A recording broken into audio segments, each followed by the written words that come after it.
சகோதரர் ஜனார்தன் அவர்கள் கர்த்தருடைய வார்த்தையை நம்மோடு பகிர்ந்து கொள்வார்கள். நாம் கரங்களை தட்டி கர்த்தருடைய தாசனை நாம்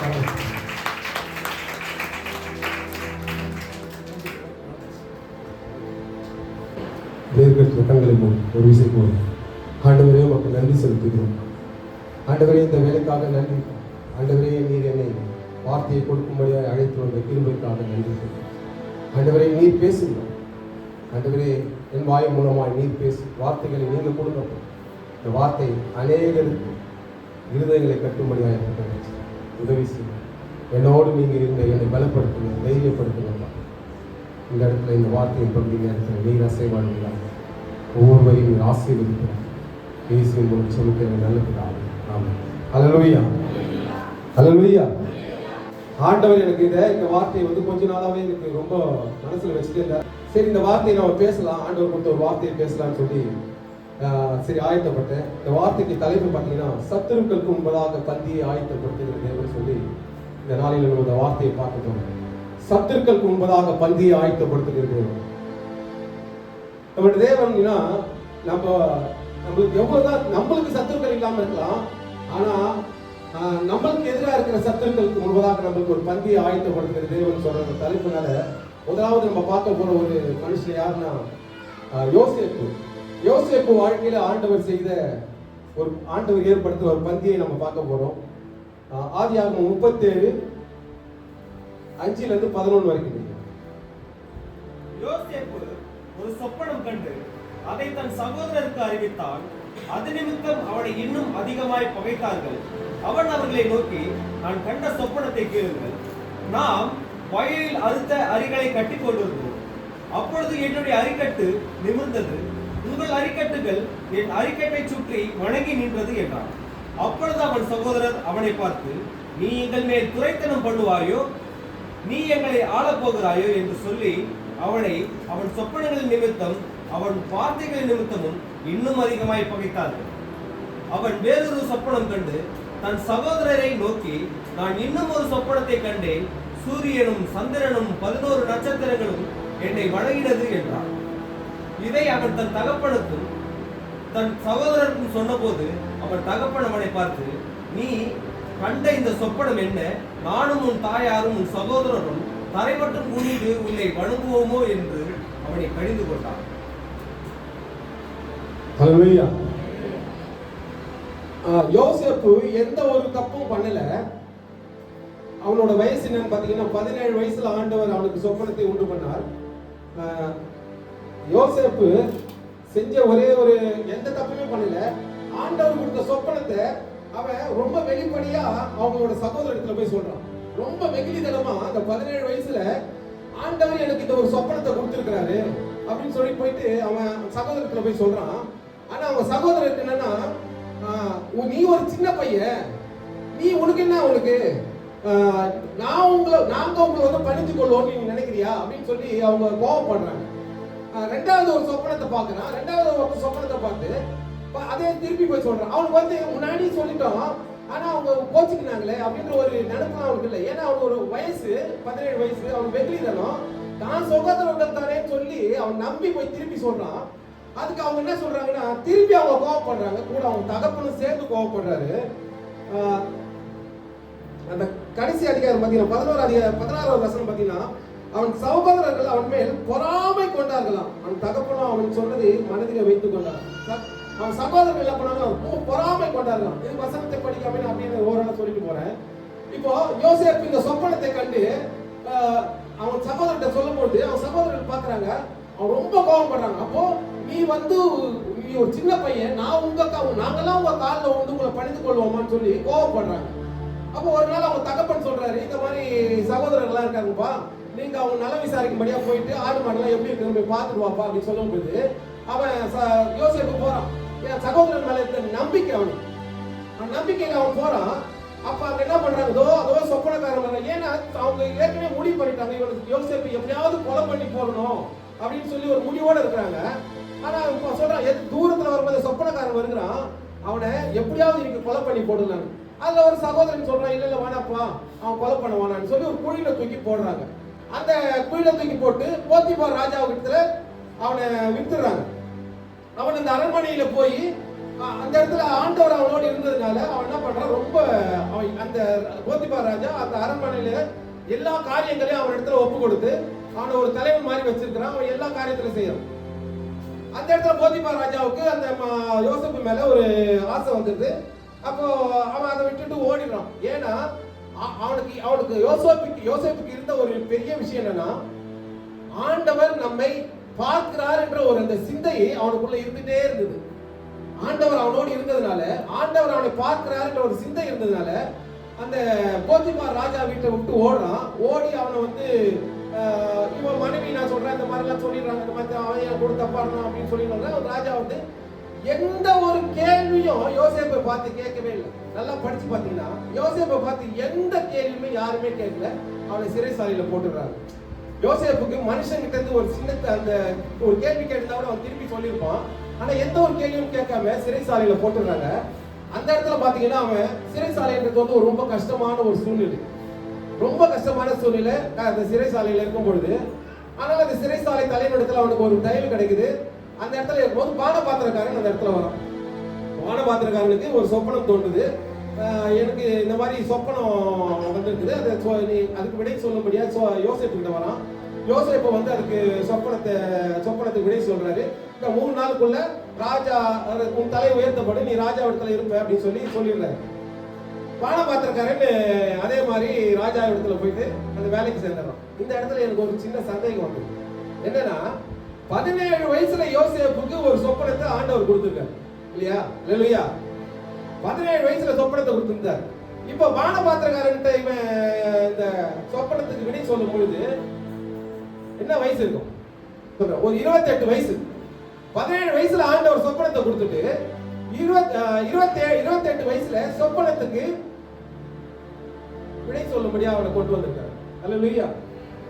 ஆனா இந்த பானபாத்திரக்காரன் 3 நாள்ல இவனுக்கு கொடுத்த சொப்பனத்தை யோசேப்பு சொன்னதுக்கு அப்புறம் உடனடியா இவனுக்கு நடந்துச்சு. இந்த பானபாத்திரக்காரனுக்கு நடந்துச்சு. ஆனா யோசேப்புக்கு இன்னும் நடக்கவே இல்லை. நான் யோசிச்சு கேட்டேன் ஆண்டவர் கிட்ட, ஆண்டவரே 17 வயசுல ஒரு மனுஷனுக்கு சொப்பனத்தை கொடுத்துட்டு அந்த இடத்துல வேலையை கொடுத்து இந்த இடத்துல வேலையை காட்டில இப்போ வந்து ஜெயில உட்காந்துருக்கிறான். ஜெயில உட்காந்துருக்கிற யோசேப்புக்கு எப்படி இருந்திருக்கும் பாருங்க. அல்லேலூயா. இந்த யோசேப்புக்கு இருந்த மனநிலைமை ஒருவேளை பைபிள் அந்த மாதிரி இல்ல, வேதத்துல இல்ல. ஆனா நான் நினைக்கிறேன் யோசேப்புக்கு ஒரு வேலை இருந்திருக்கு இல்லையா? ஆண்டவர் பார்த்து கேட்டுப்பானா, எனக்கு 17 வயசுல சொப்பனத்தை கொடுத்தீங்களா ஆண்டவரே, எனக்கு 28 வயசு ஆகுது, ஆனா இது வரைக்கும் நிறைவேறவே இல்லையா ஆண்டவரே. ஆனா 3 நாள் இவனுக்கு சொன்ன 3 நாள்ல அவன் போய் ராஜா கிட்ட போய் நின்றானே, எப்படி ஆண்டவரை கேட்டிருப்பான்ல? கேட்டிருப்பான். நானா தான் நிச்சயமா கேட்டிருப்பேன். பயங்கரமா சண்டையே போட்டிருப்பேன். என்ன ஆண்டவரே உங்களுக்கு, நீங்க அவனை மட்டும் தூக்கி போய் 3 நாள்ல என் மூலியமா சொன்ன அவன் போய் உட்காந்துட்டான். 17 வயசுல சொல்லிட்டு எனக்கு இன்னும் சிறைசாலையில இருக்குது. ஏன்னா சிறைசாலை வந்து அவ்வளோ கஷ்டமான ஒரு இடம். அந்த இடத்துல இருந்தவங்களுக்கு தான் தெரியும். அப்படி அவன் யோசிச்சிருப்பான் இல்லையா? ஆனா நான் அப்போ ஆண்டவர் என் கூட பேசினாரு. ஒரு சின்ன விஷயம் தான். யோசேப்பு 17 வயசுல நான் சொப்பனத்தை கொடுத்துட்டேன். இப்போ 28 வயசுல பானபாத்திரக்காரனுக்கும் சொப்பனத்தை கொடுத்து நிறைவேற்றி பண்ணிட்டேன். ஆனா அந்த பானபாத்திரக்காரன் ராஜா வீட்டுல போய் என்ன பண்ண போறான்?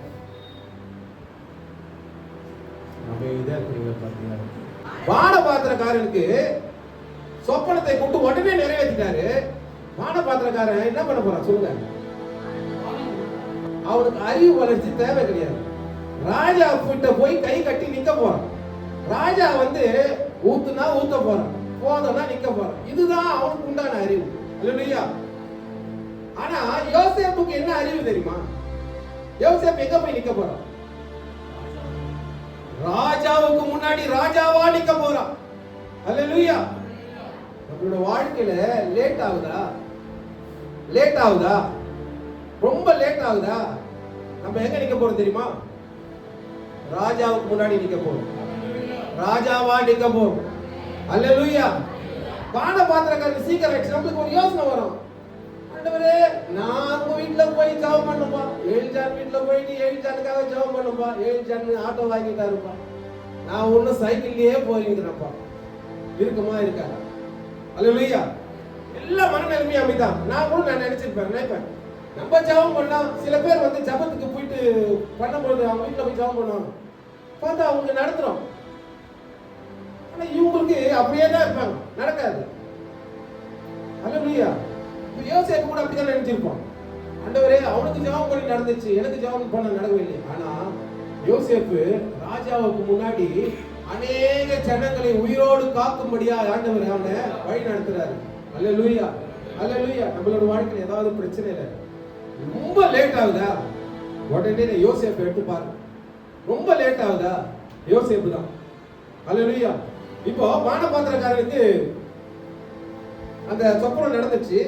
யோசேப்பு பண்ண ஒரே ஒரு தப்பு, இதுவரைக்கும் ஆண்டவரையே தேடி கொண்டு இருந்துவேன். அந்த சிறைசாலையின் அனுபவங்கள் அவனுக்கு ரொம்ப கஷ்டம். அதுல போய் பார்த்தா தான் தெரியும். நானு அப்படியே கண்ணை மூடி அந்த வேதத்தை படிக்கும் போது அப்படியே கண்ணை மூடி யோசிச்சு பார்த்தேன். அப்போ லைட் கூட கிடையாது, இல்ல வெறும் அந்த பந்தம் தான் கொளுத்தி வச்சிருப்பாங்க. அப்போ அந்த சிறைச்சாலையில ஒரு ஃபேன் காத்து கூட இல்லை. இப்போ கொஞ்ச நேரம் கரண்ட் இல்லைன்னா சூ சூ சூன்னு ஒரே சூவா இருக்கும், வேர்த்து ஊத்துது இல்லையா? ஆனா அந்த காலத்துல ஒரு பந்தம் கூட ஒரு வேவ் பந்தம் அது வேணாம்னு தான் இருந்திருக்கும். அந்த மாதிரி எத்தனை பேர், ஒரு சின்ன பையன் அவன் புதுசா ஜெயில வந்திருக்கான், அவனை எத்தனை பேர் பிரச்சனை பண்ணிருப்பாங்க. அதெல்லாம் அவ்வளவு கஷ்டமா இருந்திருக்கான். அந்த கஷ்டத்தின் வழி அவன் பானபாத்திரத்துல உட்காந்து ஒரே ஒரு விஷயம் தான் சொல்றான், நீ வாழ்வடைந்து இருக்கும்போது என்னை கொஞ்சம் நினைச்சு இருப்பா. அவன் செஞ்சது தப்பா, அவன் செஞ்சது ஒரே ஒரு தப்பு, அதுதான் தப்புன்னு சொன்னா அதான் ஒரு தப்பு. நீ வாழ்வடைந்திருக்கும் போது என்னை கொஞ்சம் நினைச்சுக்கப்பான்னு சொல்லிட்டான். ஏன்னா அவனோட கஷ்டம் தான். நான் கூட யோசிச்சு பார்த்தேன், இது எப்படி தப்பா இருக்கும், எப்படி ஆண்டவரே தப்பா இருக்கும்? எவ்வளவுதான் கஷ்டமா இருந்தாலும் அவ்வளவு கஷ்டத்தை அவன் தான் அனுப்பி வச்சிருப்பான். அந்த ஒரே ஒரு தப்பு ஆண்டவர் 2 வருஷத்தை அவன் கூட கூப்பிட்டான். அல்லேலூயா. நம்ம வாழ்க்கை ரொம்ப ஜாக்கிரதையா இருக்கணும். ஆண்டவரோட பிள்ளைங்க ரொம்ப ஜாக்கிரதையா இருக்கணும். என்னன்னா ரொம்ப கஷ்டமா இருக்குதுன்னு சொல்லி யார் கையும் போய் பார்த்துடவே கூடாது, யார் மூச்சியும் பார்த்துடக்கூடாது. அல்லேலூயா. வா உங்களால தான் முடியும்னு ஒரு வார்த்தை நீங்க சொல்லிட்டீங்கன்னு வச்சுக்க, மனுஷனை நோக்கி 2 வருஷம் ப்ரொமோஷன் விழுந்துரும். அல்லேலூயா.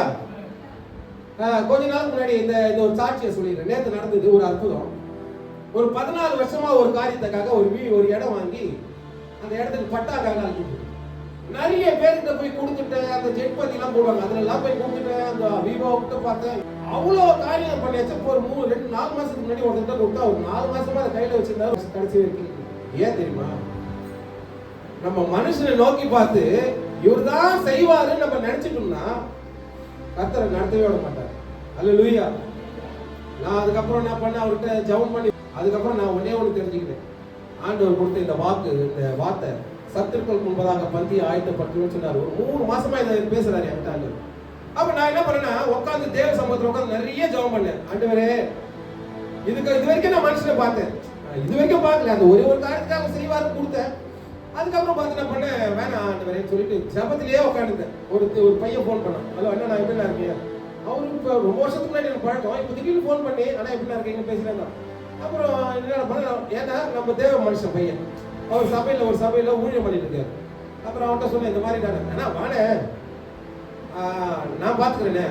அவர் வந்து கட்சியில் இருக்கிறாரு, ஒரு எம்எல்ஏ கூட எம்பி கூட இருக்காரு, அதனால வந்து பார்த்துக்கிறேன். ஆனால் நான் நம்பவே இல்லை.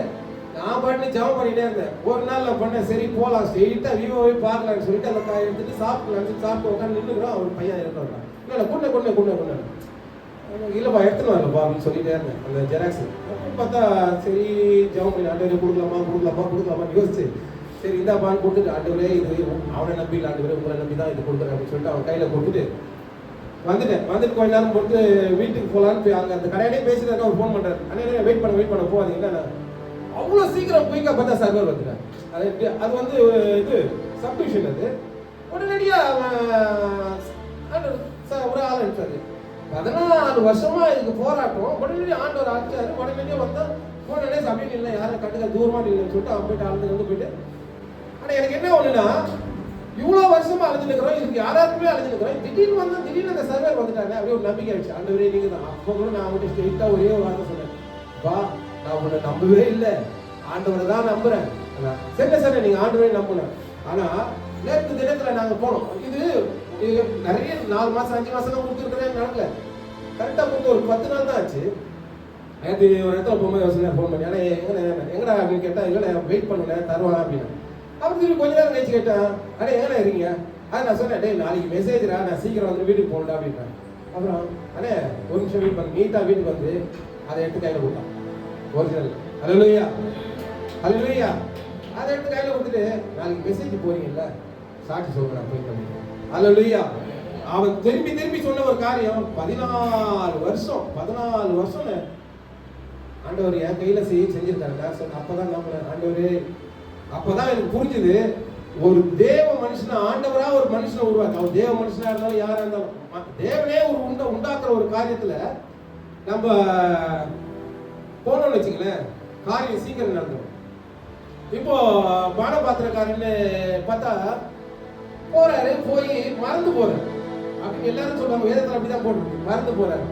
ஆனா நான் என்ன சொல்றேன்னா, மறந்து போற ஆண்டவர் மறக்கடிக்க வச்சாருன்னு சொல்றேன். அல்லேலூயா. ஏன்னா பானபாத்திரக்காரன் ஞாபகம் வச்சுக்கிட்டு ராஜா கிட்ட போய் சொல்லிடல, திராட்சை ரசம் ஊத்தி கொடுக்கும்போது உடனடியா ராஜா நான் தான் இந்த மாதிரி பார்த்தோம், ஒருத்தர் ஜெயில இருக்காரு, நம்ம பையன் தான் அவன். இப்ப எல்லாருமே அப்படிதான் சொல்றோம். அப்படி இப்ப டேனியல் கூட பேசினேன்னு வச்சுங்க, யாருன்னா கேட்கறேன், ஒரு ஆட்டோ நம்ம பையன் தான் பாட்டு ஓட்டுறாரு அப்படிதான் சொன்னேன். ஏஜாரு பார்த்து நம்ம பையன் தான் பாரு. அப்ப அவரே சொல்லியிருப்பாரு, நம்ம பையன் ராஜா கொஞ்சம் நீங்க மனசு வச்சீங்கன்னா ஒரே ஒரு ஃபோன் மட்டும் ஒன்று பண்ணி விடுங்க. ராஜா என்ன சொல்றாரு, சரி சரி அனுப்பிச்சு விடுமா. யார் சொல்லுது, பானபாத்திரக்காரன் சொல்லிட்டான். சரி அனுப்பிச்சு விடுப்பா, அனுப்பிச்சு இருப்பார். ஆனா நல்லா யோசிச்சு பாருங்க, போத்திபார் மனைவி ஒரு ரிப்போர்ட் கொடுத்துருக்காங்க. அல்லேலூயா சொல்லுங்க. போத்திபார் மனைவி ரிப்போர்ட்னாலதான் போத்திபார் ராஜா உலகத்துக்கு போட்டுக்கிறார். யார்கிட்ட? ராஜா கிட்ட சொல்லி. இப்போ இவர் சொல்லி ராஜா வெளியே விட்டாருன்னு வச்சுங்க, அவருக்கு அந்த தேசத்துல எகிப்து தேசத்துல வேலை கிடைக்குமா கிடைக்காது? கிடைக்குமா? போய் வேலை கொடுன்னு கேட்டா என்ன சொல்லுவான்? உனக்கா ராஜா பொண்டாட்டி மேலே கை வச்சுட்டு வந்துக்கிறீங்க, உனக்கு வந்து வேலையாடா கேட்பானா இல்லையா? அப்போ சாப்பாடுக்கு கூட கஷ்டப்பட்டிருப்பாரு யோசேப்பு. நான் ரொம்ப பிராங்கா ரொம்ப ஜாலியா பேசுறேன், பேசுறேன். சாப்பாடுக்கு கூட கஷ்டப்பட்டிருக்கலாம். ஆனா சொப்பனத்தை கொடுத்தது யாரு? ஆண்டவர் கொடுத்தாரு. அந்த சொப்பனம் நிறைவேற வரைக்கும் அடுத்தவன் கை படவே படாது. அல்லேலூயா. இந்த பட்டா வாங்குறதுக்கு ஆண்டவர் பண்ண திட்டம் 14 வருஷம் கழிச்சு வாங்கணும், இவன் கையில தான் வாங்கணும்னு இருக்குது. அதனால அது எவ்வளவு பேர் கையில போச்சு, நடக்கவே இல்லை. எவ்வளவு பேர் சிபாரிசு எல்லாம் போச்சு, நடக்கவே இல்லை. ஒரு நாள் நிற்கும் போது அந்த விவோ ஆபீஸ்ல நிற்கும் போது கவுன்சிலர், அப்போதைக்கு கவுன்சிலர், அதிமுக கவுன்சிலர் வந்து சொன்னாரு, அம்மா சார் அண்ணன் நம்ம அண்ணன் பண்ணி கொடு அப்படின்னு சொன்னாரு. நடக்கவே இல்லை. அப்போ இந்த யோசேப்புக்கு ரெக்கமெண்டேஷன் போய் நடக்கவே இல்லை. அவன் என்ன பண்ணா, ஆண்டவர் என்ன பண்ணாரு, அந்த பானபாத்திரக்காரனோட மரக்கடிக்க வச்சிட்டாரு. மரக்கடிக்க வச்சு அவன் மறந்தே போறான். இப்போ 2 வருஷம் கழிச்சு பார்வோன் ராஜாவுக்கு ஒரு சொப்பனம் வந்துச்சு. ஒரு பசுமாடு, நல்ல பசுமாடு, ரொம்ப நோஞ்சா பசுமாடுலாம் வந்துச்சு. அதை பத்தி அதுக்கு ஒரு அர்த்தம் தெரியணும். அந்த தேசத்தின் மக்கள் எல்லாம் கூட்டிட்டு வந்து கேட்கறான். கேட்கும்பொழுது இந்த மாதிரி இந்த சொப்பனத்துக்கு எனக்கு விடை தெரியணும் அப்படின்னு கேட்கும்பொழுது அந்த யாருக்குமே அர்த்தம் தெரியல, யாருக்குமே அர்த்தம் தெரியல. ஏன்னா இந்த சொப்பனத்துக்கு விடை கொடுக்க முடியாது குறிக்கப்பட்டவன் யோசேப்பு, தேவனால் குறிக்கப்பட்டவன் யோசேப்பு.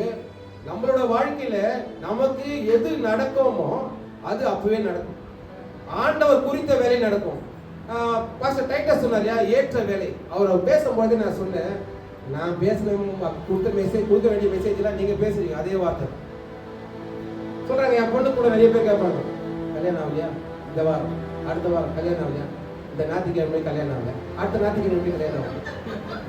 யோசிச்சு பாருங்களேன், ஒரே வாரத்துல கல்யாணம் பண்றதுக்கு என்னால் முடியுமா? சொல்லுங்களேன், முடியாதுல்ல. ஒன்னே ஒண்ணு தெரிஞ்சுக்க, நான் என் குடும்பத்தை நான் எப்படி பாக்குறேன்னா ஆண்டவரோட குடும்பமா பாக்குறேன்.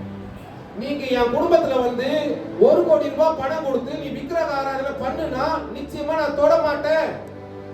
எனக்கு கோடியை விட என் ஆண்டவர் முக்கியம். ஏன்னா நான் இன்னைக்கு நின்று பேசுறது என் ஆண்டவர் தான். என்னை உயிரோடு எழுப்பின என் ஆண்டவர் தான் என்னை நிக்க வைக்கிறாரு, நிக்க வச்சிருக்கிறாரு. உயிரியே கொடுத்த தேவனுக்கு என் பொண்ணு கல்யாணம் பண்ண தெரியுமா தெரியாது? அவருக்கு தெரியும். ஏற்ற வேலை வரும். 28 வயசுல பானபாத்திரக்காரனுக்கு விடை சொன்ன அந்த யோசேப்புக்கு 30வது வயசுல பார்வோன் ராஜாவுக்கு ஒரு சொப்பனத்துல ஒரு சொப்பனம் வந்துருச்சு, அதுக்கு விடை கொடுக்கும்படியா தேடுறான். யாரையும் தேடி யாரையும் கிடைக்கல. இப்போ இந்த இடத்துல ஒரு ட்விஸ்ட் பாருங்க. பானபாத்திரக்காரனும் கூட தான் இருந்திருப்பான் ராஜா கூட. அப்போ கூட ஞாபகம் வந்திருப்பாரு. இப்போ ஆண்டவர் அங்கிட்டு வர வந்து பானபாத்திரக்காரன் தலைமையில ஒண்ணு போட்டுருக்காரு. இல்ல போட்ட உடனே அவன் பார்த்துவா, ஆமா ராஜா நான் பார்த்தேன். வேற சிறைசாலையில யோசேப்பு என் கூட ஒருத்தன் இருந்தான், அவனை நான் பார்த்தேன். அவன் என் சொப்பனத்துக்கு விடை கொடுத்தான். அதனால தான் நானே 3ஆம் நாள் நீங்க உங்கள்கிட்ட வேலைக்கு வந்தேன் அப்படின்னு சொல்லியிருப்பானா இல்லையா? பைபிளையே அப்படியே நம்ம படிச்சு அப்படியே படிக்கணும் இல்ல, ஒரு மாதிரி சொல்லணும் தான் அப்படி சொன்னேன். அப்போ மரக்கடிச்ச ஆண்டவர் தான் இப்ப நினைவுபடுத்துறாரு அவனை, பானபாத்திரக்காரனை. இப்ப சொல்றான் ராஜா கிட்ட. ராஜா சொல்றான், போய் கூப்பிடுறான் அந்த யோசேப்பு. சொல்லியிருப்பார்ல, போய் கூப்பிடு. ஜெயில போறேன்னு சொல்றேன். யாருப்பா அது? யோசேப்பு யார் அது? கூடுவா கூடுவா. உடனே கூப்பிட்டு வந்து ஷேவிங் எல்லாம் பண்ணி ட்ரெஸ் எல்லாம் பண்ணி. யோசேப்பு மனசுல எப்படி இருக்கும் பாருங்க, எப்படி இருக்கும்? எப்படி இருக்கும்? சந்தோஷமா இருந்திருக்குமா? சந்தோஷமா இருந்திருக்காது, ரொம்ப துக்கமா இருந்திருப்பான். எப்படி சொல்லுங்க? ஜெயில எல்லாம் தூக்கு போடணும் இப்படிதான் போடுவாங்க, புரியுதுங்களா? ஜெயில தூக்குன்னு நிர்ணயம் பண்ணிட்டாங்கன்னா ஃபுல்லா குளிக்க வச்சு ஷேவிங் பண்ணி எல்லாம் பண்ணி அவர் புது புது ட்ரெஸ் எல்லாம் கொடுத்து தான் அனுப்புவாங்க. யோசேப்புக்கு என்ன தோணுக்குன்னா, சரி சரி இவ்வளோ நாள் ஜெயிலியாது இருந்தோம், அவனையும் சொல்ல சொன்னா அவனையும் கவனம் விட்டுட்டு போயிட்டான். இப்ப இவன் வந்துருக்கிறானுங்க, சரி கதை முடிஞ்சிச்சு. கூட இருப்பான் நினைச்சிருப்பான், யோசேப்பே இன்னையோட முடிஞ்சிச்சுப்பா உங்க கதை, அல்லேலூயா அப்படிதான் நினைச்சு ட்ரெஸ் பண்ண போயிருப்பான். ஆனா யோசேப்பு போய் பாருங்க, பார்வோன் ராஜாக்கு முன்னாடி நிக்கிறான். பார்வோன் ராஜா சொல்றான், நீதான் யோசேப்பாப்பா? இல்ல நான் சொல்றத நீங்க போய் பைபிள்ல போய் உங்க வீட்டுல போய் பிரிச்சு பார்த்து இவர் அதை சொன்னாரு, அடிப்பான்னு சொன்னாரு, பானபாத்திரம் தலைவலி ஆச்சான்னு சொன்னாரு. அது இல்லைன்னு கேட்டா அப்புறம் நான் பொறுப்புங்க, அதெல்லாம் பைபிள்ல இருக்காது, அதெல்லாம் நான் சொல்றது. நீங்க கூட பைபிள் படிச்சீங்கன்னா இந்த மாதிரி ஒரு படிச்சீங்கன்னா ஈஸியா மனசுல வந்து நின்றுடும். நான் அப்படிதான் படிப்பேன், பைபிள் படிக்கும் போது அப்படிதான் படிச்சிருப்பேன். இப்போ நீதான்ப்பா யோசேப்பு, எனக்கு இந்த மாதிரி ஒரு சொப்பனம் வந்துச்சு, யாருமே இங்க விடை சொல்லல, விடை சொல்றதுக்கு ஆளே இல்ல. இவன் சொன்னான், இந்த மாதிரி நீ தான் இருக்கிற அப்படின்னு யோசேப்பு சொல்றான்.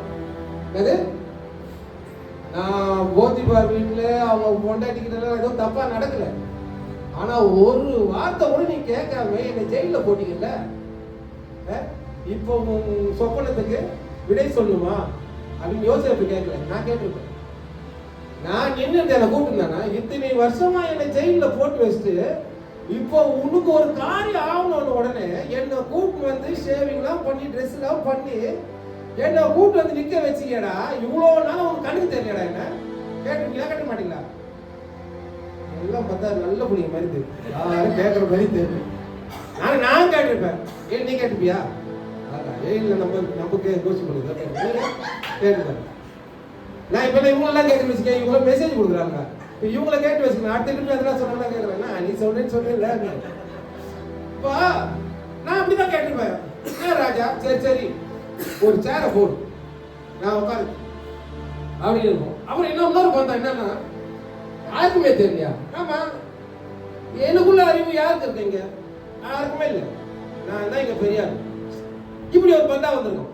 நான் சொல்லியிருப்பேன் கூட, சொல்றதுக்கு என்னால் மட்டும்தான் முடியும், தெரியுதுல்ல, யாவனும் தெரியல. இவங்கெல்லாம் ஒரு நேரத்துக்கு வேலை வச்சுக்கிற, வேலைக்கு வச்சுக்கிற நீ இவெல்லாம் முதல் வேலையை விட்டு அனுப்பு, அப்புறம் நான் வந்து உங்களுக்கு சொல்றேன். இதெல்லாம் சொல்லுவோமா இல்லையா? நீங்க சொல்லுவீங்களா இல்லையா? நான் சொல்லுவேன் நிச்சயமா. அந்த ஒரு பந்தா வரும் அந்த டைம்ல, ஏன்னா ராஜாவுக்கு முன்னாடி நிக்கிறீங்க. ஆனா யோசேப்புக்கு இருந்த அந்த தாழ்மை பாருங்க, பார்வோனுக்கு முன்னாடி நிக்கிறான், சொல்றான், பார்வோன் ராஜாவே நான் அல்ல என் தேவனே பார்வோன் ராஜாவுக்கு ஒரு மங்கள வார்த்தையை உண்டு பண்ணுவேன். அல்லேலூயா. அந்த தாழ்மை தான் பாருங்க, அந்த தாழ்மை, அந்த உண்மை தான் அவனை உயர்த்துது. இப்போ அவன் எல்லாம் இது இன்னொரு விஷயம் என்னன்னா, அவன் ராஜா கிட்ட போயிட்டு கேட்கறான். ராஜா கிட்ட சொன்னோடனே அவன் சொல்ற அந்த சொப்பனம் 7 மாசம் வந்து சொல்றாரு. அவன் சொன்ன 7 வருஷம் உனக்கு பஞ்சகாலம் வரும், 7 வருஷம் உனக்கு வந்து விளைச்சல் வரும், அதுக்கப்புறம் பஞ்சகாலம் வரும், தேசம் எங்க பஞ்சகாலம் வரும், நீ வந்து சேமிப்பு பண்ணி வைக்கணும் அப்படின்னு சொல்லிட்டு அவன் சொல்றான். இதுக்கு உண்டான ஒரு நல்ல ஆளை உங்க தேசத்துல நீ கண்டுபிடிச்சு ராஜ்யத்துல நீ அவனை அதிகாரியா வைக்கணும். ராஜா சொல்றாரு, இவ்வளோ விஷயத்தையும் நீ சொல்லிட்டு நான் ஏன்பா வேற ஆளை தேடணும், நீதான்பா அதுக்கு ஏத்த ஆளு. அல்லேலூயா. 17 வயசுல சொப்பனத்தை கொடுத்து 30வது வயசுல பார்வோனுக்கு முன்னாடி நிறுத்தி ஆண்டவர், அப்போ இது வரைக்கும் ஆண்டவர் அவனை எப்படி நடத்துறாருன்னா, அவ்வளோ ஞானத்தோடு அவனுக்கு வந்து அந்த பார்வோனுக்கு முன்னாடி நின்று பேசுற அந்த ஞானத்தை இவ்வளோ நாளா கொடுக்குறாரு. ஆனா அந்த பானபாத்திரக்காரனுக்கு கொடுக்கல. பானபாத்திரக்காரனுக்கு அறிவே தேவையில்லை. ஊத்துனா ஊத்து, போதும்னா போதும். ஆனா ராஜாவுக்கு முன்னாடி நிக்கிற எல்லாத்தையும் சொல்லிட்டா இவனை ராஜாவை போட்டுட்டு இவன் பார்வன் ராஜா சொல்றான், நீ நான் சிங்காசனத்துக்கு மட்டும்தான் ராஜா, நீதான் ராஜா. உன் பேச்சத்தை கேட்காம எவனும் கைய கால கூட ஆட்டவே முடியாது, ஆட்டவும் முடியாது, அசுகவும் முடியாது. இப்போ பார்வன் அவன் ராஜாவாயிட்ட. இப்போ சிறைசாலையில இருந்து என்ன பண்ணுவான், இப்போ வந்து பார்த்தான். இப்ப பார்வன் வந்து இப்ப பார்த்தா இவன் பானபாத்திரக்கார என்ன யோசேப்புன்னு பட எவ்வளோ காலமா மறந்துட்டேன், 2 வருஷமா நான் எவ்வளோ கஷ்டப்பட்டேன், உன்கிட்ட சொன்ன நீ கேட்டியாடா அப்படின்னு. அதெல்லாம் அவன் சொல்லல, நான் சொல்றேன். அந்த மாதிரிலாம் நம்ம அப்படித்தானே பேசுவோம். தாழ்மை இருந்தது. ஏன்னா எல்லாவற்றையும் தேவனே செய்வார்னு யோசேப்பு நம்பணும். யோசேப்பு நம்பி அவன் சொல்றான், எனக்கு தெரியாதா ராஜா, உங்களுக்கு விடை சொல்றதுக்கு எனக்கு தெரியாது, என் தேவனே உங்களுக்கு ஒரு மங்கள வார்த்தையை உண்டு பண்ணுவார். இப்ப சொல்லி ராஜாவாயிட்டான். யோசேப்பு ராஜாவாயிட்டு அந்த எகிப்து தேசம் முழுவதுமா ஒரு பஞ்சகாலம் வருது. பஞ்சகாலம் வரும்போது 39:2 படிக்கும். கர்த்தர் யோசேப்போட இருந்தார், அவன் காரிய சித்தி உள்ளவனானான். பாருங்க, கர்த்தர் யோசேப்போட இருந்தாராம், அவன் காரிய சித்தி உள்ளவனா இருந்தான். அப்போ நம்மோடு தேவன் இருக்கும்போதுதான் நம்ம எப்படி இருப்போமா, ஞானத்தோடு இருக்கணும். இதுல இருந்து நம்ம சின்ன விஷயம் கத்துக்கணும். என்னன்னா, மனுஷனோடு இருக்கிறத விட தேவனோடு இருக்கு. மனுஷனோட கருத்தை நோக்கி பார்க்கறத விட தேவனோட கருத்தை நோக்கி பாருங்க. ஞானத்தை கொடுக்கிற அவரு மட்டும்தான். அல்லேலூயா. இப்போ யோசேப்பு 50:18 பாருங்க. 50:18-20 படிங்க. பின்பு அவனுடைய சகோதரர் போய் அவனுக்கு முன்பாக தாழ விழுந்து, இதோ நாங்கள் உமக்கு அடிமைகள் என்றார்கள். யோசேப்பு அவர்களை நோக்கி, பயப்படாதீர்கள், நான் தேவனா, நீங்கள் எனக்கு தீங்கு செய்ய நினைத்தீர்கள், தேவனோ இப்பொழுது நடந்து வருகிறபடியே வெகு ஜனங்களை உயிரோடு காக்கும்படிக்கும் அதை நன்மையாக முடிய பண்ணினார். அல்லேலூயா. என்னன்னா, இந்த யோசேப்பை பகைத்தவர்கள் யாருன்னா அவங்க சகோதரர்கள். இந்த யோசேப்பு என்ன தப்பு பண்ணா? ஒண்ணுமே தப்பு பண்ணல.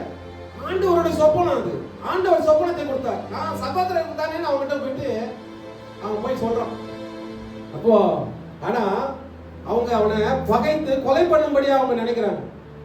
ஆனா இப்போ அந்த 50வது அதிகாரம் 18-20 பாத்தீங்கன்னா, அவனை தாழ விழுந்து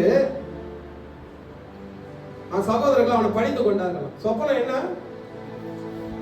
சொப்பனம் நிறைவேறிச்சா? 17 வயசுல ஆண்டவர் அவனுக்கு சொப்பனத்தை கொடுத்து இப்போ நிறைவேற பண்றாரு. அல்லேலூயா. ஆண்டவர் நமக்கு ஒரு சொப்பனத்தை கொடுத்தா அதுல நிக்கணும். அல்லேலூயா. ஆண்டவருடைய பலத்த கைக்குள்ளே அடங்கி இருந்து சொல்லுங்க. அவரோட ஒரு வார்த்தை கொடுக்குறாருன்னா செய்வாருங்க. லேட் ஆகுதா அப்போ ஸ்பெஷலா இருக்கும். அல்லேலூயா. ஸ்பெஷலா இருக்கும்.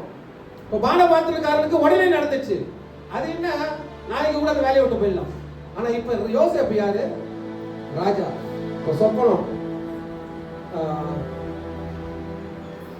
இந்த வசனம் ரொம்ப பிடிச்ச வசனம் எனக்கு. நான் ஒரு சிலர்கிட்ட பேசணும்னு நினைக்கிற ஒரு வசனம் வார்த்தை இது.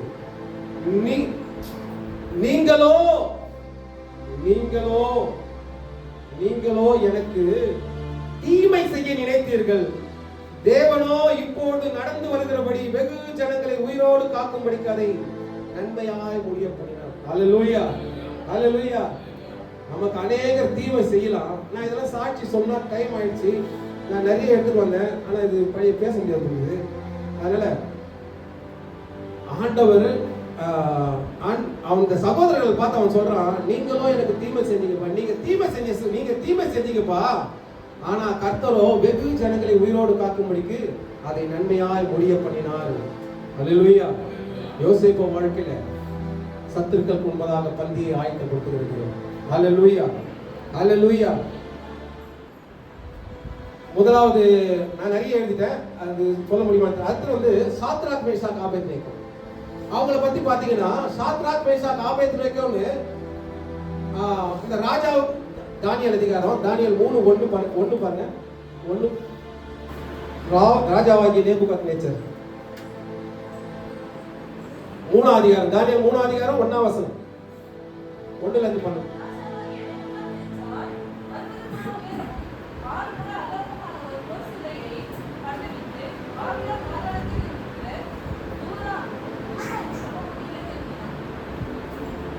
சாத்ராக் மேஷாக் ஆபேத்நேகோ ராஜாவாகிய நேபுகாத்நேச்சர் 60 முழ உயரமும் 6 முழ அகலமுமான ஒரு பொற்சிலையை பண்ணுவித்து பாபிலோன் மாகாணத்திலிருந்து தூரா என்னும் சமபூமியிலே நிறுத்தினான். பின்பு ராஜாவாகிய நேபுகாத்நேச்சர் தேசாதிபதிகளையும் அதிகாரிகளையும் தலைவர்களையும் நியாயாதிபதிகளையும் பொக்கிஷக்காரர்களையும் நீதி சாஸ்திரங்களையும் விசாரிப்புக்காரர்களையும் நாடுகளில் உள்ள உத்தியோகஸ்தர்கள் யாவரையும் நேபுகாத்நேச்சர் நிறுத்தின சிலையில் பிரதிஷ்டைக்காக வந்து சேரும்படி அழைத்தான். நேபுகாத்நேச்சர் ஒரு சிலையை வைக்கிறாரு. இத எல்லாரும் பணிந்து கொள்ளும்படியா அந்த தேசத்துல இருக்கிற எல்லா தேசாதிபதிகளையும் எல்லாரையும் வரும்படியா அழைக்கிறாரு. இப்போ எல்லாரும் வந்து இந்த எக்காலம் ஊதும் பொழுது இந்த சிலையை பணிந்து கொள்ளணும்னு சொல்றாரு. அப்போ எல்லாரும் அந்த வராங்க, பணிந்து கொள்றாங்க. அதுல சில பேர் வந்து குற்றம் கண்டுபிடிக்க இந்த சாத்ராக் மேஷாக் ஆபேத்நேகோவை குற்றம் கண்டுபிடிக்கும்படியா ராஜாவிடத்துல போய் சொல்றாங்க, ராஜாவே நீங்க வேலைக்கு அமர்த்துனீங்களே இந்த 3 பேரு, அவங்க வந்து உங்களை வந்து மதிக்கவே இல்லை, உங்க பொற்சிலையை அவங்க வணங்கவே இல்லை அப்படின்னு சொல்றாங்க. ராஜா வந்து கூப்பிட்டு கேட்கிறாரு, என்னப்பா நீங்க நான் நேரத்துல பொற்சிலையை நீங்க வணங்கவே இல்லையாமாப்பா அப்படின்னு கேட்கும்போது அவங்க சொல்றாங்க, ஆமா. திருப்பி அவன் சொல்றான், நான் திருப்பி கீதவாதியம் வாசிப்போம், அப்ப நீங்க வணங்கணும், அப்படி வணங்கலைன்னா உங்களை வந்து அக்னியில போட்டுருவேன், உங்களுக்கு எந்த தேவன் வந்து உங்களை காப்பாற்றுவான்னு சொல்லும்போது நான் வந்து எந்த தேவன் வணங்குவாருன்னு உங்ககிட்ட சொல்லணும்னு அவசியமே இல்லை அப்படின்னு அவங்க சொல்லிட்டு, என் தேவன் தப்பிவிக்க வல்லவர், அவர் தப்பிவிக்காம போனாலும் நான் உங்க பொற்சிலையை வணங்க மாட்டேன். அல்லேலூயா. அந்த சாத்ராக் மேஷாக் ஆபேத்நேகோவுக்கு இருந்த அந்த தைரியம் பாருங்க. ராஜாவுக்கு முன்னாடி உண்மையா இருந்து முழங்கால் படிட்டு நம்ம சொல்லிடலாம்ல, முழங்கால் படிட்டு ராஜாவுக்கு முன்னாடி பொற்சிலையை வணங்காம, ஆண்டவரே நீங்க தான்ப்பா நான் உங்களை தான் வணங்குறேன் அப்படின்னு போய் சொல்லிருக்கலாம்ல. ஆனா அவங்க போய் சொல்லல, ராஜாவுக்கு முன்னாடி தைரியமா, ஆண்டவருக்கும் உண்மையா இருந்தாங்க, ராஜாவுக்கும் உண்மையா இருந்து ராஜாவுக்கு முன்னாடி போய் நான் உன் பொற்சிலையை வணங்க மாட்டேன், என் தேவன் தப்பிவிக்க வல்லவர், ஆனாலும் தப்பிவிக்காமல் போனாலும் அப்படின்னா என்ன, நீ அக்னி சூழ்நிலையை என்னை போட்டு நான் செத்தே போனாலும் நான் உன் பொற்சிலையை வணங்க மாட்டேன். ஆண்டவருக்கு ஒரு வைராக்கியமா இருந்திருக்காங்க பாருங்க. தைரியம், இந்த வைராக்கியம், அந்த விசுவாசம், அந்த நம்பிக்கை அவங்களுக்குள்ள. அல்லேலூயா. அவங்க பொய்யே பேசல, ராஜா முன்னாடி பொய் பேசல, ஆண்டவர் முன்னாடி. இதை நான் யோசிச்சேன், ஏன் முட்டி போட்டு அவங்க போயிட்டு பணிச்சுட்டு கண்ணை முடிக்கிட்டு, ராஜா நான் இங்க தான் வணங்கினேன் இவங்க சொல்லிடலாம், அங்க ஆண்டவரே நான் உங்களை தானப்பா வணங்கினேன் அப்படின்னு அப்படி போய் சொல்லிருந்தால. அதெல்லாம் சொல்ல முடியாதுன்னா முடியாது. ஆண்டவருக்கு ஒரு வைராக்கியம், அந்த வைராக்கியம் வேணும். என் பொண்ணுக்கு வந்து கல்யாணம் நிறைய பேர் வரங்க வருது. அவங்க கேட்கறாங்க, விக்கிரக ஆராதனைக்காரங்க நிறைய பண வசதியோடு வராங்க. அவங்க சொல்றாங்க, நீங்க கல்யாணம் பண்ணிக்கங்க அப்புறம் மாறுங்க. நான் சொன்ன ஒரு வார்த்தை, கல்யாணம் பண்ணா ஆண்டவர் வந்து பண்ணுவார் எனக்கு தெரியும். ஒன்னு என் பொண்ணுக்கு ஆண்டவர் நின்று கல்யாணம் பண்ணா பண்ணட்டும், அப்படின்லாம் கல்யாணமே ஆவல்னா பரவாயில்ல. இதை நீங்க நல்லா தெரிஞ்சுக்க. நான் அப்படிதான் சொன்னேன், இப்படிதான் நான் சொல்லுவேன். என் பொண்ணு கல்யாணமே ஆவல்னாலும் பரவாயில்ல, ஆண்டவர் இல்லாத அந்த திருமணம் வேஸ்ட். எனக்கு அவ்வளவு துக்கம். நான் உங்ககிட்ட சொல்றேன், ஆண்டவர் ஒண்ணுமே சொல்ல மாட்டாரு. ஆண்டவர் பயமே இல்லையா? பயமே இல்லையா ஆண்டவர் பார்த்து உங்களுக்கு?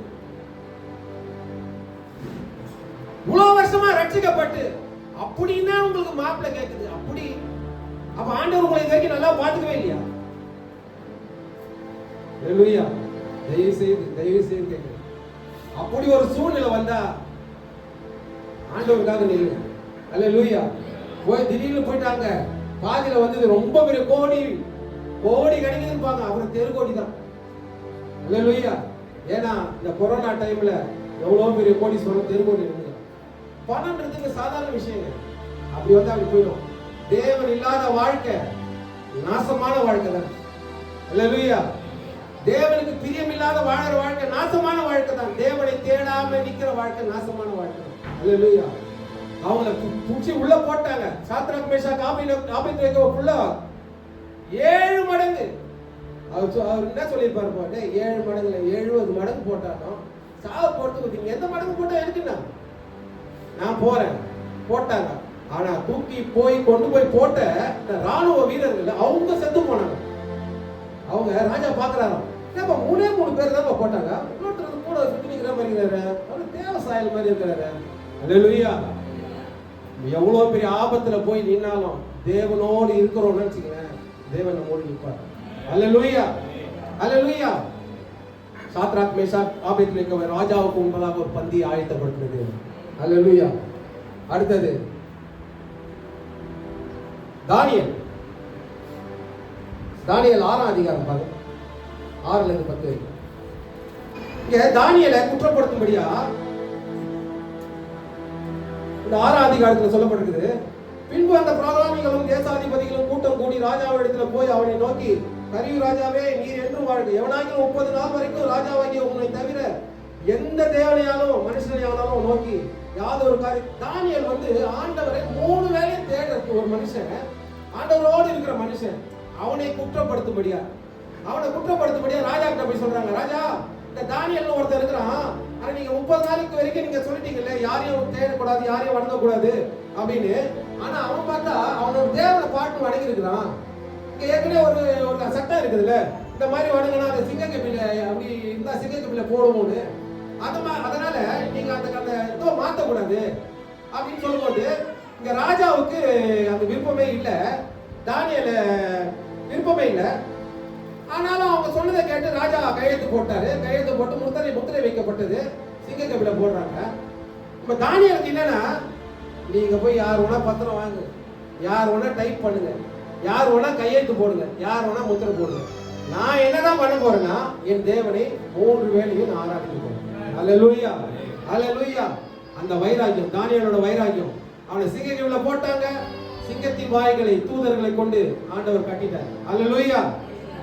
தானியேலை உடன் இருப்பவர்களுக்கு முன்பதாக ஒரு பந்தியை ஆயத்தப்படுத்தினது. அல்லேலூயா. அதுக்கப்புறம் பாத்தீங்கன்னா மொர்தெகாயை ஆண்டவர் ஆசீர்வதித்தார். ஆமான் மூலமா மொர்தெகாயை ஆசீர்வதிச்சு மொர்தெகாய்க்கு ஆமான ஏற்படுத்தின தூக்கு மரத்துல ஆமானையே போட வச்சு மொர்தெகாயை ராஜாவுக்கு பக்கத்துல நிக்க வச்சு மொர்தெகாய்க்கு எதிரிக்கு முன்பதாக ஒரு பந்தியை ஆயத்தப்படுத்தினது. அல்லேலூயா. வார்த்தை முடிஞ்சிச்சு. அல்லேலூயா. இப்போ நான் என்ன சொல்றேன்னா, இந்த பந்தியை ஆயத்தப்படுத்தணும்னு யார் வாழ்க்கைக்கு ரொம்ப ஆசைப்படுறேன். அல்லேலூயா. இந்த பந்தி ஆயத்தப்படுத்தணும்னா முதலாவது தேவனுடைய ராஜ்யத்தையும் அவர் நீதியும் தேடும். அல்லேலூயா. நான் சிம்பிளா நீங்க ஊழியம் பண்ணுங்க, நீங்க போய் ஒரு 10 ஆத்து மக்களை கொண்டு வாங்க, நான் செய்யற சில காரியங்களை பத்தி சொல்றேன். முதலாவது தேவனுடைய ராஜ்யத்தை அவர் நீதியும் தேடுங்க. வீட்டுல ஞாயிற்றுக்கிழமை ஆராதனைக்கு வருவதற்கு அது இல்லாம நம்ம வீட்டுல இருக்கிற நேரத்துல காலைந்தோறும் ஆண்டவரை தேடுறோமா? அல்லேலூயா. தானியேல் 3 வேளையும் என் வாயில, நான் அதுக்காக நீங்க நினைச்சுக்க போறீங்க ஒரு பயங்கரமான பரிசுத்தவானா அப்படின்னு உங்க மைண்ட் செட்ல உங்க மைண்ட் வாய்ஸ் எனக்கு கேக்குது, இவர்ல பெரிய பரிசுத்தவானா, இவர் பெருசா பேசுறாரு அப்படின்னு. நான் 2017 நான் பட்ட அந்த கஷ்டங்கள், அதுல இருந்து நான் ஆண்டவரை தேடினேன். அப்போ மனுஷனையும் தேடினேன், ஆண்டவரையும் தேடினேன். இப்போ ஆண்டவரை மட்டும்தான் தேடுறேன். மனுஷன் எவ்வளோ பெரிய ஆள் வந்தாலும் நான் என் மனுஷன் ஆண்டவரை முதல்ல சொல்லி வச்சுப்பேன். ஏன்னா ஏற்கனவே யோசேப்பு நினைச்சுக்கப்பான்னு சொன்னதுக்கு தான் 2 வருஷம் நான் இங்க மனசுக்குள்ளே சொல்றேன். இப்போ ஏழிச்சாணி என்கிட்ட வந்து பேசுறாருன்னு வச்சுக்க, ஏதாவது வேலை செய்யறதுக்காக, ஆனா நான் பண்றேன்னு வச்சு சொல்றாருன்னு வச்சுக்க, நான் என்ன சொல்றேன், நான் ஏழிச்சாணி நம்பலப்பா, நீங்க தான்ப்பா, எனக்கு தயவு செய்து தப்பா நினைச்சுக்காதீங்க ஆண்டவரே, ஏழிச்சாணி வந்துக்கிறான், நீங்க தப்பா நினைச்சுக்காத, நான் அவனை கூப்பிட அவனா வந்திருக்கிறான், ஆனா நீங்க அவங்ககிட்ட பேசி தயவு செய்து நீங்க செய்வீங்க. ஏன்னா ஆண்டவர் தப்பா நினைச்சாரு 2 வருஷம் தூக்கி போட்டாரு. என்ன பண்ணுங்க, யோசேப்புக்கு அப்படிதான் தூக்கி போட்டாரு. அதனால நான் நம்ம ஆண்டவரோடு நம்ம இருக்கிறோமா, காலைதோறும் ஆண்டவரை தேடுறோமா, நேரம் கிடைக்கும் போதெல்லாம் ஆண்டவரை தேடணுமா, அந்நிய பாஷைகள் பேசுறோமா, ஆண்டவரை துதிக்கிறோமா? அல்லேலூயா. 2வது காரியம், அவர் இதுக்கு முன்னாடி பேசிட்டாரு அந்த காரியத்தை, இருந்தாலும் நான் அதை பேசணும்னு அதான் பேசுறேன். காலையில டெய்லி ஞாயிற்றுக்கிழமை 7:50க்கு சர்வீஸ். அவர் சொல்றது நான் என்ன சொல்றேன், ஷார்ப்பா வாங்க, அந்த பாட்டை தொடர்ந்து போதுதான் வாங்க. அல்லேலூயா. பந்தி ஆயத்தப்படணும்னா தேவனுடைய சமூகத்துல சீக்கிரமா வந்து உட்காருவோம். ஆண்டவர் நமக்காக வெயிட் பண்றாருல்ல, கதவு திறக்கிறதுக்கு முன்னாடி ஆண்டவர் இருப்பார். ஞாயிற்றுக்கிழமை அவரோட நேரம் இல்லை. அல்லேலூயா. ஆண்டவரை தேடுங்க. நீங்க சபை பாசுக்காக நீ தயவு செய்து பார்க்காதீங்க. சபை பாசு உங்களை பார்த்து ஒரு அட்டெண்டன்ஸை போட்டாரு, பாஸ்டர் ஸ்தோத்திரம் பாஸ்டர், அது இல்ல. அவர் தப்பா அதை நினைச்சாங்க பரவாயில்ல, அது இல்ல வாழ்க்கை. ஆண்டவர் தாங்க வாழ்க்கை. ஆனா தேவனை விட்டு நான் போகவே மாட்டேன், தேவன் என்னை விட்டு போக மாட்டேன். அல்லேலூயா. தேவனுக்கு உண்மையா இருப்போம். பாஸ்டர் நம்மளை பார்த்துட்டாருப்பா, பாஸ்டர் இருக்காருப்பா, அப்படியே வரும்போது பார்த்தேன் ஸ்தோத்திரம் பாஸ்டர் வரலே பார்ப்பாரு, இவ்வளோ ஸ்தோத்திரம் சொல்றாங்க, ரொம்ப நல்லவங்க பாருங்க, அப்படிலாம் நினைக்க மாட்டார். அவர் வேற மாதிரி நினைச்சு இவரு என்ன பார்த்துக்குவேன், சீக்கிரமான்னு சொல்லி சீக்கிரம் வராது, லேட்டா வந்துட்டு எனக்கு ஸ்தோத்திரத்தை போட்டு போகுது. அல்லேலூயா. அப்படித்தான் அவர் நினைப்பார். ஏன்னா அவர் கூட நான் 30 வருஷமா நாங்கள் அந்த பழக்கம் இருக்குது. அப்படி சொல்றேன். நீங்க பாஸ்டருக்கு பார்க்காதீங்க, ஆண்டவருக்கு பாருங்க, ஆண்டவருக்கு பாருங்க. மூணாவது, சபைக்குள்ள வந்து உட்காந்துட்டீங்கல்ல, இப்போ சபையில பாட்டு பாடுறாங்க இல்லையா, பாடுங்க வாயை திறந்து. அது என்ன ஸ்பெக்டல் கொண்ட மாதிரியே அநேக வாய் பார்த்தா அப்படியே பாட்டு பாடுங்க, கையை தட்டி பாடுங்க. யாருக்கு பாட போறீங்க? பாஸ்டர் வாழ்க்கையா பாட சொல்றோம் இல்ல? இங்க டேனியல் அவருக்கு இன்னும் அவரு டேனியல் வாழ்த்து பாடுங்கப்பா, அவருக்கு யாரு பாடினாலும் ஆண்டவரை தானே தேடணும், ஆண்டவரை தானே பாடுறோம். அந்த ஆண்டவரை பாடுற வாய் அது யாருக்கு ஆசீர்வாதமா இருக்கு? நான் உங்க சாட்சி சொன்னேன், தொண்டை போயிடுச்சு, ஊமை ஆனேன்.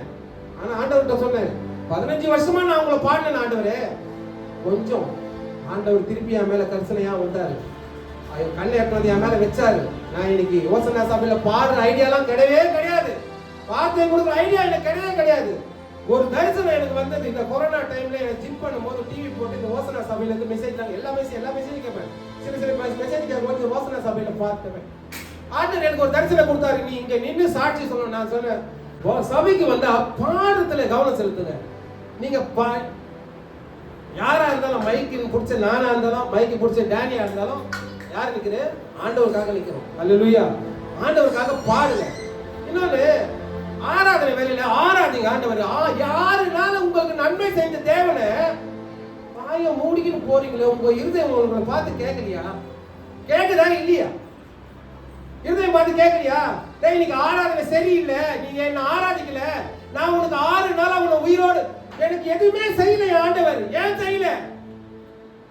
6 நாள் பாதுகாத்து உன்னை ஜீவனோடு கொண்டு வந்திருக்காரு. உங்களுக்கு நன்றியே இல்லையா? ஆண்டவர் மேல நன்றி இல்லையா? ஒரு பயபக்தி வேணாவா? சபைக்கு வரும்போது பலிபீடத்தில் நிற்கும் போது ஒரு பயம் வேணாவா? சபையில வந்து நிற்கும் போது ஒரு பயம் வேணுமா வேணாவா? ஒருவேளை சபையில தேவனை ஆராதிக்கும் போது பைபிள் உள்ள போன் வச்சு வாட்ஸ்அப்ல சேட் பண்ணீங்கன்னா அது தப்பு இல்லையா? அதை உங்களை ஆண்டவர் பாப்பாரா பார்க்க மாட்டார். அது அவசியம் செய்யணுமா? 2 மணி நேரம் உங்களுக்கு ஆண்டவருக்கு கொடுக்க முடியல உங்களுக்கு நேரத்தை? இதெல்லாம் அவர் சொல்லவே முடியாது. நீங்க பேசாதீங்க, ஏன்னா நான் அதை செய்யறேன். இந்த சபையில எனக்கு தெரியும், சத்தமா ஆராதிப்பேன். என் குரல் சரியில்லையா? பரவாயில்ல, நான் என் தேவனுக்கு பிள்ளையா இருக்கிறேன். அல்லேலூயா. கடைசியா ஒரே ஒரு காரியம், ஆண்டவர் நமக்காக ரத்தத்தையும் சரீரத்தையும் கொடுத்தார் இல்லையா? இந்த பூமியில ரத்தத்தை சிந்தினார் இல்லையா? இந்த ரத்தத்தை நினைவு கூறும்படியா ஒரு நாள் இருக்கு இல்லையா? அது என்ன நாள்? திருவிருந்து நாள் இல்லையா? அது எல்லாருக்குமே தெரியுமா தெரியாதா? மாசத்துல 2வது நாள். சொல்லுங்க, தெரியுமா தெரியாதா? அதுக்கு முக்கியம் கொடுக்கணும். ஆண்டவர் எனக்காக ரத்தத்தை சிந்தி சரீரம் கிழிக்கப்பட்டு இந்த பூமியில ரத்தத்தை சிந்தினார் இல்லையா? அதை நினைவு கூறும்படியா 2வது மாசத்துல 2வது வாரம் வந்து நிக்கணும் இல்லையா? அவர் பந்திக்கு வந்து முன்னாடி நின்று அது கனப்படுத்தணுமா இல்லையா? அவர் ரத்தமும் சரீரமும் காத்து இருப்பாங்க. நான் லேட்டா வரேன், எனக்கு அந்த ஆண்டவர் மேல இந்த பக்தி அந்த பயம் இல்லையே. எல்லாமே ஆண்டவர் மன்னிச்சிடுவாரா? நாளைக்கு ஒரு வேலையில உங்களுக்கு கஷ்டம் வரும்போது நீ போய் ஆண்டவர் சமூகத்தில் நிற்கும் போது, ஆண்டவர் நான் லேட்டா வரேன்னு சொன்னாதான் ஒத்துக்கியா? நீ கண்ணு இருக்குதா, காது இருக்குதா, வாய்க்குதா? ஆண்டவரே நான் இவ்வளோ கஷ்டப்படுறேன். ஆமாப்பா, நாளைக்கு கூட சபையில வந்திருந்தேன், நீ 9 மணிக்கு 9:30 மணிக்கு வந்தியப்பா, என் ரத்தமும் சரீரமும் காத்து நினைச்சு உங்களுக்காக சொல்வாரா சொல்ல மாட்டாரா? அல்லேலூயா. தயவு செய்து இதெல்லாம் ஒழுங்குபடுத்தினா நம்மளோட வாழ்க்கையில தேவன் சத்துரு கொடுப்பதாக பந்தியை ஆயத்தப்படுத்த. அல்லேலூயா. இது உள்ள பாஸ்டர் கரங்களை தட்டாங்க.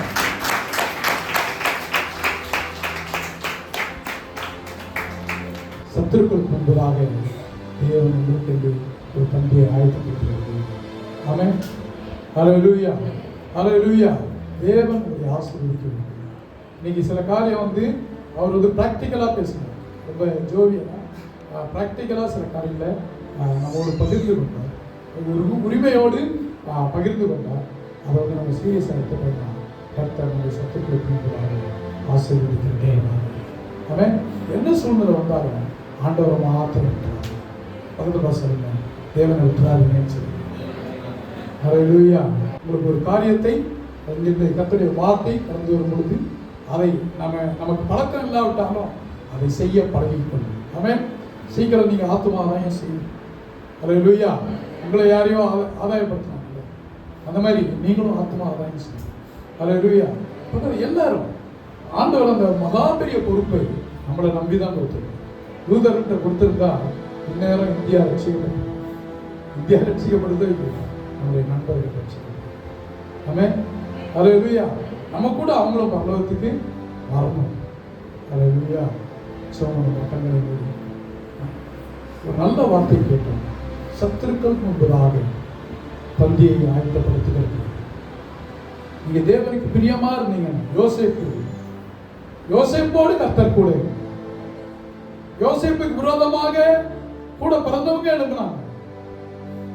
ஆனா ஒரு தேசத்துக்கே ஆண்டவர் அவங்க அதிபதியாக ரொம்ப நல்லா சொன்னாரு. ரெக்கமெண்டேஷன் பண்ண சொன்னாரு. பண்ணியிருந்தா அவர் சொன்ன கற்பனை கதை தான் அப்படித்தான் ஆயிருக்கும் நானும் நினைக்கிறேன். ஆனா தேவன் அவனை நினைத்தார். அவருக்கு என்ன கிருபையை கொடுத்திருந்தாரோ அந்த கிருபையை கொண்டே தேவன் அவனை உயர்த்தினார். தேவன் உங்களுக்கு கொடுத்திருக்கிறதான சொப்பனங்கள், தரிசனங்கள் எல்லாவற்றையும் தேவன் செய்வதற்கு போதுமானவராக அவருடைய வார்த்தைகள் ஒன்றும் தரையில விழுந்து போனார். உங்களுக்கு ஒரு வார்த்தையை கர்த்தர் கொடுத்தாருன்னா அது நிச்சயமா நிறைவேறும். ஆனா நீங்கள் தேவனுக்கு உண்மையாக இன்னைக்கு காலையில் இன்று இந்த வார்த்தை கேட்கிறதான நீங்கள் தேவனுக்கு நான் உண்மையா இருப்பேன், தேவனை கனம் பண்ண அப்படின்ற ஒரு முடிவு எடுத்துட்டீங்கன்னு வச்சுக்கோங்க, தேவன் உங்களை கனம் பண்ண. நம்ம ஒன்றும் பெரிய ஆள் கிடையாது. சில டைம்ல நான் நினைச்சிருக்கிறேன் எனக்கு ரொம்ப ஞானம் இருக்கு, நான் மற்றவங்கள விட புத்திசாலி, என்னுடைய அனுபவம் நிறைய இருக்குன்னு சொல்லி நான் நினைச்சிருக்கேன். இல்ல, தேவனுடைய ஞானம் மகா உன்னதமான ஆண்டவர் நம்ம உயர்த்த போதுமா. தேவன் சில பாதைகள் ஊடாக உங்களை கடந்து வர பண்ணுகிறார் என்றால் தேவன் உங்கள் சத்துருக்களுக்கு முன்பதாக ஒரு பந்தியை ஆயத்தப்படுத்துகிறது. உங்கள் சத்துருக்கள் யார் என்பது உங்களுக்கு தெரியும், தெரியலனாலும் பரவாயில்ல. உங்கள் சத்துருக்களுக்கு முன்பதாக தேவன் உங்களை உயர்த்துகிறது. யாரெல்லாம் இவங்க நாசமா போகணும்னு நினைச்சாங்களோ அவங்க முன்னாடி உங்களை கனப்படுத்தி உயர வைக்கிறதான தேவன் உங்களுக்கு தேவன். இந்த நல்ல நாளுக்காக உங்களுக்கு ஸ்தோத்திரம் ஆண்டவரே. சத்துருக்களுக்கு முன்பதாக பந்தியை ஆயத்தப்படுத்துகிறது. சங்கீதம் 23 தாவீது சொல்வது போல, என் சத்துருக்களுக்கு முன்பதாக தேவரீர் எனக்கு ஒரு பந்தியை ஆயத்தப்படுத்து, என் தலையை எண்ணெயால் அபிஷேகம் பண்ணி அவனை அபிஷேகம் பண்ணி உயர்த்துகிறது தேவன். இந்த வார்த்தை கேட்டதாக ஒவ்வொருவரையும் கர்த்தர் ஆசீர்வதிங்க. சமாதானத்தோடு எல்லா துறையிலும் மக்கள் செலுத்து நாமத்தோடு நல்ல எல்லாம் சரி சொல்லுவோமா. நாத்துமாவே கத்தரிஸ்து முழுவதுமே நாமத்தை நாத்துமாவே கத்தரிஸ்து கத்தர் செய்த சகலதாக மறவாதே. நம்முடைய கத்தரை சுற்றி பிதாவாகி தேவனுடைய அன்பு தாயோட ஐக்கியம் வழிநடத்தும் இப்பொழுது எப்பொழுதும் கத்தரை வருகை மற்றும் சதா காலம் இருப்பதாக. கத்தருடைய ஆசீர்வதிப்பாராக. இங்கே QR கோட் கொடுக்கப்பட்டுள்ளது. ஃபோன்பே மற்றும் ஜிபே நம்பரும் கொடுக்கப்பட்டுள்ளது. கண்டிப்பாக கொடுக்க வேண்டும் என்கிறதான அவசியமில்லை. சிலர் காணிக்கையை நாங்கள் அனுப்புவதற்கு அது உதவியாக இருக்கும், நீங்கள் போடுங்கள் என்று கேட்டுக்கொண்டபடியால் இதை போட்டுள்ளேன். நன்றி. God bless you.